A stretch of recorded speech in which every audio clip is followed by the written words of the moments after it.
అందరికీ నమస్కారం. గురుతత్వం ప్రేక్షకులకు విజ్ఞప్తి. జీ తెలుగు ఓంకారం వీడియోస్ మరియు గురుతత్వం ఛానల్ వీడియోస్‌తో ఫేక్ యూట్యూబ్ ఛానల్స్ మరియు ఐడీలు క్రియేట్ చేసి మిమ్మల్ని గురూజీ పేరు చెప్పి మోసం చేస్తున్నారు. గురూజీ ఎప్పుడూ ఫోన్ కాల్స్‌లో జాతకం చెప్పరు. గురూజీని నేరుగా కలవాలి అనుకుంటే బెంగుళూరులో ఉన్న ఆయన కార్యాలయానికి వెళ్ళగలరు. మీకు ఆ వివరాలు జీ తెలుగు ఓంకారం కార్యక్రమంలో చూపించబడుతుంది. అదేవిధంగా గురుతత్వం వీడియోస్లో బెంగుళూరు ఆఫీస్ ఫోన్ నెంబర్లు ఇవ్వడం జరుగుతుంది.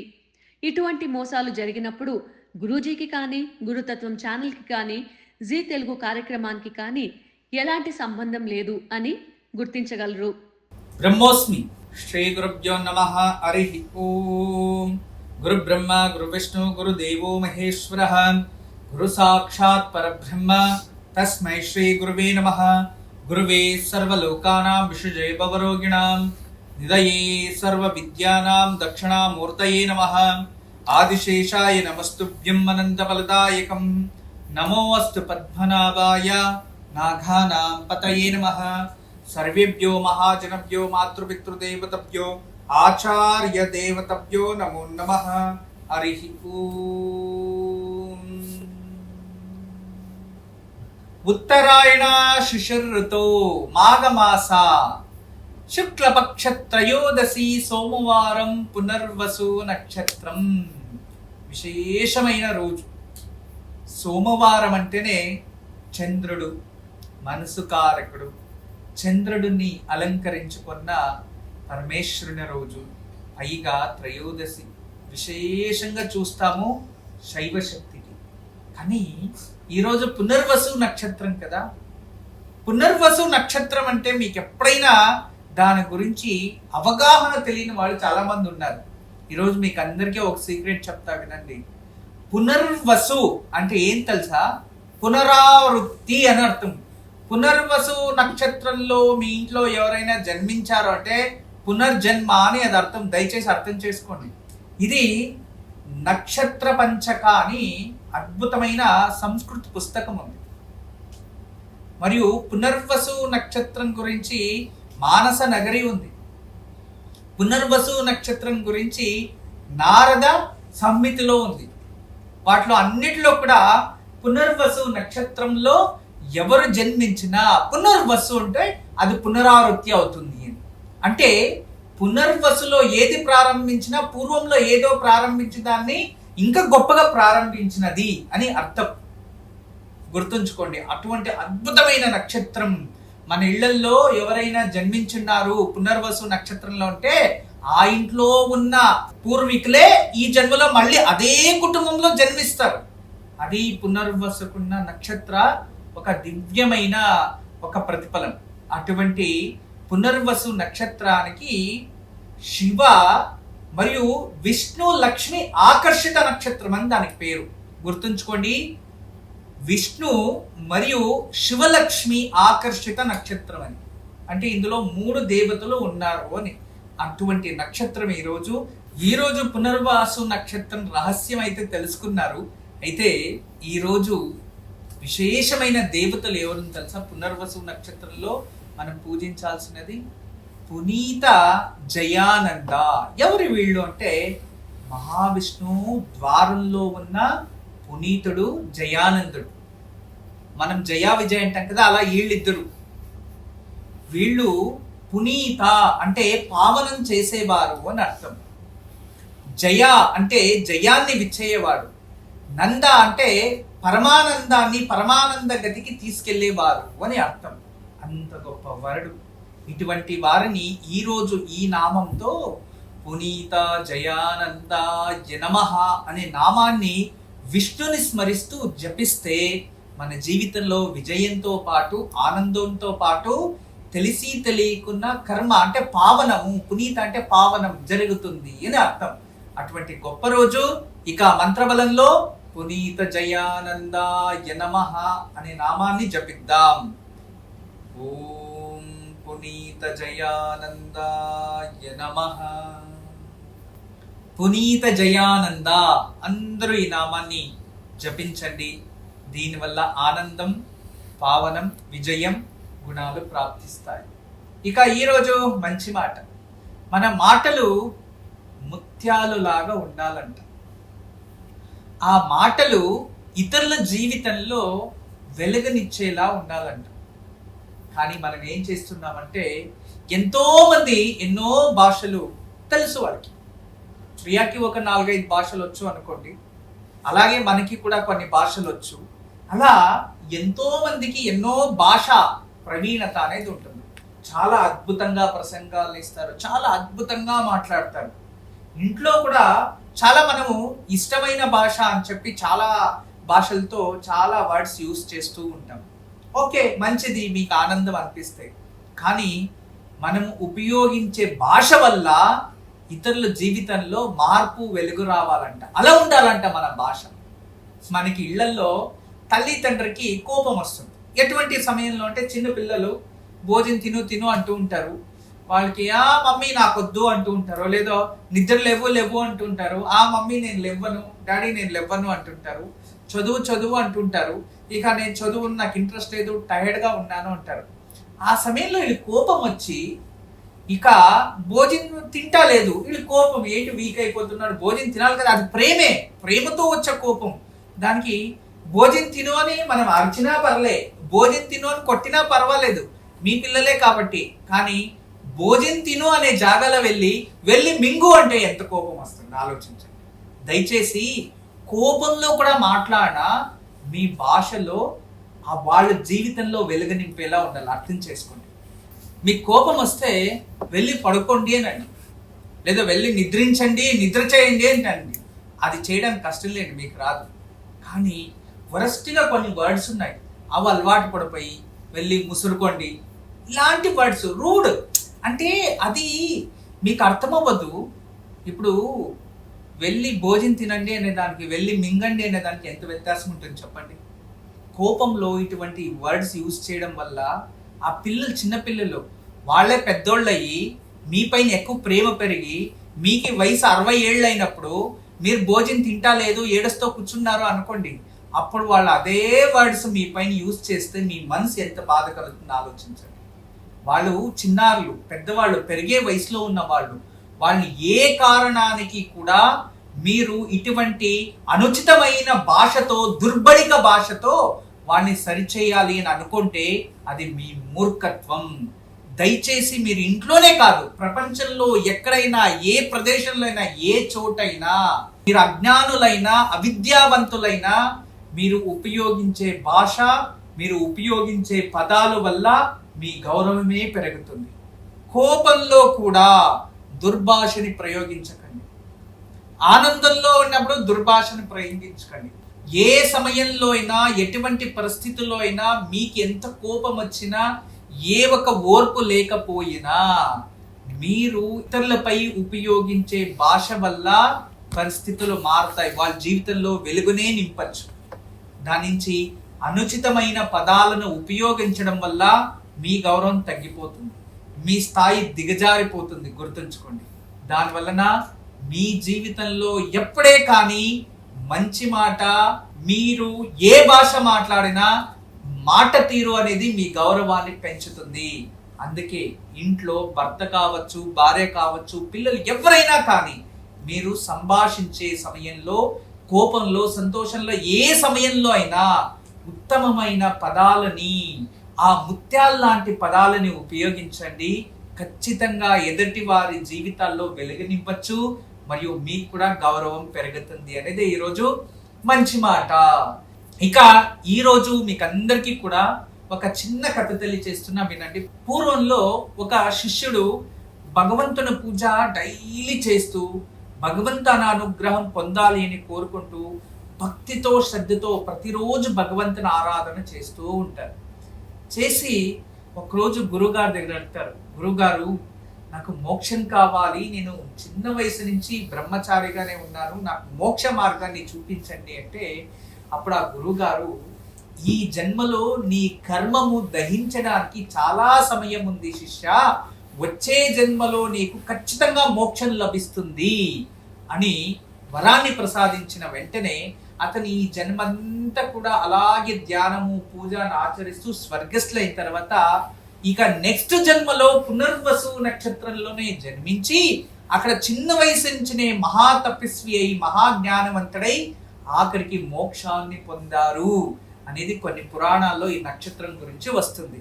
అంటే మనం ఈ జన్మలో ఏదైనా అనుభవించడానికి మనం కోరుకున్న కోరికలు తీరలేదు అంటే మళ్ళీ ఇంకొక జన్మలో ఎత్తి ఆ కోరికల్ని తీర్చుకుంటాము. అందుకే సంకల్పం అనేది గొప్పది, మరియు ఆత్మబలం అనేది చాలా గొప్పది. ఈ జన్మలో కొన్ని అనుభవించకపోతే ఇంకొక జన్మలో అనుభవిస్తాము. అలా జన్మ జన్మాంతరాలు కూడా పురుషార్థాలని కూడా అనుభవించి ఆఖరికి మోక్ష మార్గాన్ని ఎన్నుకుంటారు ప్రతి ఒక్కరు అనేది ఈ కథలో ఉన్న అర్థం. మంచి మార్గాన్ని ఎన్నుకోండి, మంచిది కోరండి, ఇతరులకి మంచిది చేయండి, దానివల్ల మీకు మంచే అవుతుంది. మన సంప్రదాయం, మన భారతదేశానికి ఉన్న అద్భుతం ఏంటి తెలుసా? మీకు ఎవ్వరికి తెలియని ఒక రహస్యం చెప్తా, వినండి. ఆలోచించారు అంతే. మీరు ఎప్పుడైనా సీజన్స్ ఎన్ని అంటే ఏం చెప్తారమ్మా? 4 ఋతువులు 4 కాలాలుగా విభజించాము. 3 మాసాలు ఒక కాలంగా. వాటిని తెలుగులో ఏమంటారు? వసంతకాలం అంటాము, వర్షాకాలం అంటాం, ఎండాకాలం అంటాం, చలికాలం అంటాం. ఈ 4 కాలం, అవును కదా? అయితే మన సనాతన ధర్మంలో 6 ఋతువులు ఉంటాయి. 6 ఋతువులు. ఈ ఒక అద్భుతమైన శక్తి ఉండేది ఈ భారత భూమికి మాత్రమే. క్లైమేట్ ని తనకు తాను డిజైన్ చేసుకునే శక్తి ఈ భారత భూమికి ఉంటుంది. అందుకే 6 ఋతువులు ఇక్కడ. భూమికి ఎప్పుడు వర్షం కావాలో అప్పుడు తెప్పించుకుంటుంది, భూమికి ఎప్పుడు చల్లదనం కావాలో అప్పుడు భూమికి తప్పించుకుంటుంది, ఎప్పుడు ఎండా కావాలో అప్పుడు తీసుకుంటుంది. అలా ఎప్పుడు ఈ భూమికి ఏది కావాలో ఆ ఒక ప్రకృతిలో మార్పు తెచ్చుకునే అద్భుతమైన ఏకైక శక్తి ఈ భారత భూమికి మాత్రమే ఉంది. అది అద్భుతమైన శక్తి మన భారతదేశానికి ఉండేది. అందుకే ఇక్కడే ఉత్తరాయణం, దక్షిణాయనం. అందుకే దీన్ని కర్మభూమి అంటాం. అంతేకాకుండా ఇక్కడ ఆధ్యాత్మిక శక్తికి మొదటి ఆద్యత. అంతేకాకుండా దేవాలయాలు, శక్తిపీఠాలు మరియు భగవంతుళ్ళు జన్మించింది. ప్రకృతిలో ఉన్న సమస్త 27 నక్షత్రాల ప్రభావం ఈ భూమిపై ఉంది. గుర్తుంచుకోండి, 27 నక్షత్రాల రేస్ ఈ భూమిపై ఉంది. మరియు 9 గ్రహాల డైరెక్ట్ రేస్ ఈ భూమికే ఉంది, భారత భూమికే ఉంది, వేరే కంట్రీలకు లేదు. ఇటువంటి యోగం ఈ భారతదేశానికే ఉంది. అందుకే ఇక్కడ గ్రహఫలాలు, జ్యోతిష్యము, శాస్త్రము, వేదము, విద్వత్తు ఇవన్నీ ఇక్కడే జన్మించాయి. అటువంటి భారత భూమిలో జన్మించడానికి మనం ఎన్ని జన్మల పుణ్యం చేసుకుంటున్నామో ఇక్కడ జన్మిస్తాం. అటువంటి భారత భూమిని వదిలేసి మనం ప్రశాంతంగా విదేశాల్లో వెళ్ళి సెటిల్ అయిపోదామని చాలా మంది ప్లాన్ చేస్తూ ఉంటారు. ఎనీవే, వెళ్ళండి, తప్పేం లేదు. కానీ మళ్ళీ భారత భూమిలో జన్మించాలి అని మాత్రం కోరుకోండి. అదే మన అదృష్టం. అందుకే మన సంప్రదాయాలకి మనం ఎప్పుడు కూడా గౌరవించాలి, వాటిని పాటిస్తూ ఉండాలి. ఎందుకు ఈ విషయం తెలియజేస్తున్నా అంటే ఈ భారత భూమికి అంత ఒక విజ్ఞానం ఇక్కడ మనకి దొరుకుతుంది. ఎలా అంటే చూడండి, తూర్పులో సూర్యుడు ఉదయిస్తారు, పరమటి దిశ సూర్యుడు అస్తమిస్తాడు, అవును కదా? అయితే విండ్ ఎక్కడ ఉదయిస్తుంది? నార్త్ లో విండ్ ఉదయించి దక్షిణానికి ఎండ్ అవుతుంది. గుర్తుపెట్టుకోండి, తూర్పు సూర్యోదయం, పరమిట సూర్యాస్తం అయితే విండ్ నార్త్ లో ఉత్పత్తి దక్షిణానికి ఎండ్ అవుతుంది. దిస్ ఈజ్ వాస్తు. అంటే ఉత్తరంలో ఉదయించి దక్షిణానికి వెళ్ళేది గాలి, తూర్పులో ఉదయించి పట్టమటికి వెళ్ళేది సౌరశక్తి. అంటే వేడి, సౌరశక్తి అంటే వేడి, వెలుగు. చూసారా, ఇవన్నీ ఉన్నాయి. భూమిపై మనం ఉంటాం, నీరు చుట్టూ ఉన్నాయి. పంచభూతాలతో ఒక అద్భుతమైన నిర్మాణం ఈ భూమి అయ్యుంటే ఒకవైపు సముద్రం అయితే మరొక వైపు హిమాలయాలు. అందుకే ఈ భారతదేశంలో ఉత్తర దిశ మనం ఏదైనా తలపెట్టి పడుకుంటే మనకి బాడీలో ఉన్న ఎనర్జీస్ యాంటీగా మారి అనారోగ్య సమస్య మరియు డిప్రెషన్కి వెళ్తారు అని. దాని నుంచి ఏ కారణానికి సోఫా పైన కూడా ఉత్తరపై తలపెట్టి పడుకోకండి. ఈరోజు తారాబలం, ఈరోజు నిత్య నక్షత్రం పునర్వసు కదా. ఏ నక్షత్రంకి ఎలా ఉందో చూద్దాం. అశ్విని, మఖ, మూలా నక్షత్రం వారికి నైదవ తార. ఈరోజు అంత శుభం కాదు. కోపము, ద్వేషము, పెద్దవాళ్ళు ఎవరైనా అనుకోకుండా మన పైన అవమానిస్తారు, జాగ్రత్తగా ఉండడం మంచిది. భరణి, పుబ్బ, పూర్వాషాఢ నక్షత్రం వారికి సాధక తార. ఈరోజు ఉదయం నుంచి సాయంత్రం లోపు అన్ని మీరు అనుకోండి కాస్త నిదానమైన జరుగుతాయి. ఓర్పుతో అన్ని పనులు గెలవడానికి ప్రయత్నించండి. ఇక కృతిక, ఉత్తరాషాఢ వారికి ప్రత్తరితార. ఈరోజు ప్రత్తరితార మీకు కాస్త జాగ్రత్తగా ఉండడం మంచిది. అంత శుభం కాదు, ఎవరిని నమ్మకండి. ఇన్వెస్ట్మెంట్ చేయండి మరియు స్కామ్స్ ఇటువంటి వాటికి బలైపోతారు, జాగ్రత్త వహించడం మంచిది. ఇక రోహిణి, హస్త, శ్రవణ నక్షత్రం వారికి క్షేమ తార. ఈరోజు అన్ని విధాలుగా క్షేమం ఉంటుంది. ఇటువంటి తారలో హాస్పిటల్లో అవి ఇవి జనరల్ చెకప్స్ ఇలాంటివి చేసుకోవడం, ఇంట్లో పరిశీలించుకోవడం, ఏదైనా కోర్టు ఇటువంటివి ఏదైనా ఫైల్ చేయడం దానికి చాలా శుభం, మీకు లాభదాయకం, ఉపయోగించుకోండి. ఇక మృగశిర, చిత్త, ధనిష్ట నక్షత్రం వారికి విపత్తార ఉంటుంది. ఈ రోజు క్షేమతార అయినాక విపత్తార ఉంటుంది, ఎప్పుడు గుర్తుంచుకోండి. ఈ ఆపద అన్న రోజు మనం ఎక్కడైనా ప్రయాణాలు చేయడానికి మరియు ఏదైనా డిసిషన్ తీసుకోవడానికి, ఏ పని చేసినా అంటే కొత్తగా ఏదైనా ప్రారంభించాలంటే దాంట్లో విపత్తులు ఆపదలు వస్తాయి, అటువంటివి అవాయిడ్ చేయడం మంచిది. ఇక ఆరిద్ర, స్వాతి, శతభిష నక్షత్రం వారికి ఈ రోజు సంపద తార, అంటే ఆర్థికంగా అభివృద్ధి, కొనుగోలు చేయడం ఇటువంటివి చాలా మంచిది. ఈరోజు చక్కగా ఉపయోగం చేసుకోండి. పునర్వసు, విశాఖ, పూర్వభాద్రపద నక్షత్రం వారికి ఈరోజు జన్మతార. అయినంత వరకు కాస్త హెల్త్ ఇష్యూస్ వల్ల జాగ్రత్త ఉండడం మంచిది. హెల్త్ ఇష్యూస్ రిలేటెడ్ జాగ్రత్తగా ఉండండి. ఈరోజు అయినంత వరకు ప్రతి ఒక్కరు కూడా ఆలోచనలు అంటే చూడండి, మెంటల్ హెల్త్ అంటాము, బాడీ హెల్త్, టూ హెల్త్ ని కూడా జాగ్రత్తగా ఉంచుకుంటే ఈ రోజు అంతా శుభమే. ఇక పునర్వసు, అనురాధ మరియు ఉత్తరా భాద్రపద వీరికి పరమ మిత్రతార. ఈరోజు మీరు ఏ పని చేసినా అన్ని విషయాల్లో అన్ని విధాలుగా అన్ని వయసు వారికి అనుకూలంగా ఉంటుంది, ఉపయోగం చేసుకోండి. ఆఖరిది ఆశ్లేష, జ్యేష్ఠ, రేవతి నక్షత్రం వారికి మిత్రతార. శత్రువులు కూడా మిత్రులు అయిపోతూ ఉంటారు ఇటువంటి రోజు. అందువల్ల ఈ రోజు మీకు ఉపయోగం అయ్యే రోజు, మీ ఫేవర్ గా ఉంటుంది. చక్కగా కష్టపడి ఉపయోగం చేసుకోండి. ఈ రోజు మీ రోజు అవుతుంది. ఈరోజు దివ్యమైన వాస్తు పరిష్కారం, సోమ ప్రదోషం, లక్ష్మీ విష్ణువుల విశేషమైన రోజు. ఈరోజు అసెన్షియల్ ఆయిల్, శ్రీగంధపు తైలము, గంధపు సువాసన అంటే ఏదైనా సువాసన భరితమైన ఆయిల్, సంపంగ నూనె ఉంటుంది, తర్వాత దవనము ఉంటుంది. ఈ పూజా స్టోర్లో చిన్నగా అమ్ముతూ ఉంటారు, ఇంత సుగంధ తైలము అంటారు. అటువంటి సుగంధ తైలాన్ని తెచ్చి ఇంట్లో శివలింగానికి లేదా దేవాలయంలో శివుడికి అభిషేకం చేసి చక్కగా రాసి, మరియు రాసిన తర్వాత మన చేతిలో ఏదైతే అంటుకో ఉంటుందో దాన్ని తెలుసుకొని హృదయ స్థానంలో మరియు కంఠస్థానంలో, తిలక స్థానంలో ఆ ఒక ఆయిల్ని మీరు రాసుకొని తర్వాత చేతులు బాగా కడుక్కొని శివుడికి భక్తి మార్గంతో పూజించి బిల్వార్చన చేసి ఆ పరమేశ్వరుని ముందు కూర్చొని ఒక 5 నిమిషాలు ధ్యానం చేసి ఈశ్వరుని విశేషంగా పూజించండి. ఎందుకంటే ఈరోజు పునర్వసు నక్షత్రంలో ఈ మహాప్రదోషం రావడం చాలా విశేషం. ఇది లక్ష్మీకు ప్రియము, విష్ణుకి ప్రియము, శివుడికి ప్రియం.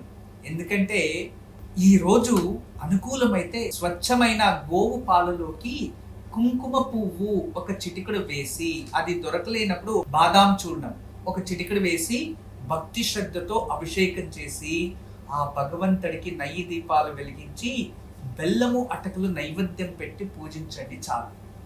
ఇలా సంపూర్ణంగా భగవంతునికి పూజించడం వలన సమస్త దారిద్ర్యం దూరం అవుతుంది. దారిద్ర దహన శివస్తోత్రం చదవండి, ఆర్థికంగా అభివృద్ధి అవుతారు. అప్పుల బాధ నుంచి విముక్తి, రావాల్సిన డబ్బు కాస్త త్వరగా తిరిగి వస్తుంది. రేపు ఉదయం చాలా విశేషమైన పూజ మహావిష్ణువుకి, ఇంట్లోనే పూజించాలి. రేపు మంగళవారం చతుర్దశి, గుర్తుంచుకోండి. రేపు ఎవరైతే విష్ణుదేవుడు ముందు నెయ్యి దీపం కానీ లేదా విప్పనూనెతో కానీ దీపం వెలిగించి విష్ణు పూజ చేసిన తర్వాత గరుడ కవచం కానీ, గరుడాష్టకం కానీ, గరుడ శ్లోకం కానీ ఎవరి చదివినా సంతానం లేని వారికి త్వరలో సంతాన యోగం ప్రాప్తిస్తుంది మరియు సత్సంతానము ప్రాప్తిస్తుంది. అంతేకాదు శత్రు విజయం ప్రాప్తిస్తుంది. అద్భుతమైన పూజ. రేపు తప్పకుండా విష్ణువుని పూజించి గరుడ కవచాన్ని పారాయణ చేసుకోండి. ఈరోజు దివ్యమైన వాస్తు. ఎవరైనా స్నేహ భావనలో మనకి ఎవరైనా మోసం చేస్తున్నారు, లేదో స్నేహితులుగా మన దగ్గర నటిస్తున్నారు, లేదో స్నేహితుల నుంచి ఎప్పుడు మనము అవమానాలు అనుభవిస్తున్నాము, ఎవరితో స్నేహం చేసినా అవమానాలు అనుభవిస్తున్నాము అంటే కొన్ని ఇళ్లలో అటువంటి ఎనర్జీ ఉత్పత్తి అవుతూ ఉంటుంది. అది ఎటువంటి ఎనర్జీ అంటే మన ఇంటికి తూర్పు దిశ ఏదైనా విండోస్ నుంచి కావచ్చు, లేదో తూర్పు దిశ సింహద్వారం నుంచి కావచ్చు, తూర్పు దిశలో ఏదైనా వాస్తు దోషం అంటే అటువంటి ఎనర్జీ ఆ ఇంట్లో ఉత్పత్తి అవుతూ ఉంటుంది. అందువలన అటువంటి ఎనర్జీస్ మన ఇంట్లో ఉన్నాయి అని తెలిసినప్పుడు మనము కనబట్టలేం ఈ ప్రాబ్లమ్ని.